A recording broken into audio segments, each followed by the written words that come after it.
మన దేశంలో నోట్ల అనే దాన్ని పరిగణలో తీసుకుంటే డిమానిటేషన్ నోట్ల రద్దు అనేది ఇప్పటి వరకు మన దేశంలో 3 సార్లను నోట్లను రద్దు చేయటం జరిగింది.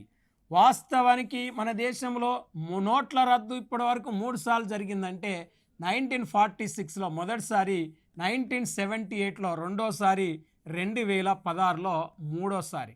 అంటే డిమానిటేషన్ భారతదేశంలో ఎన్నిసార్లు జరిగింది అంటాడు. అంటే 3 సార్లు జరిగింది.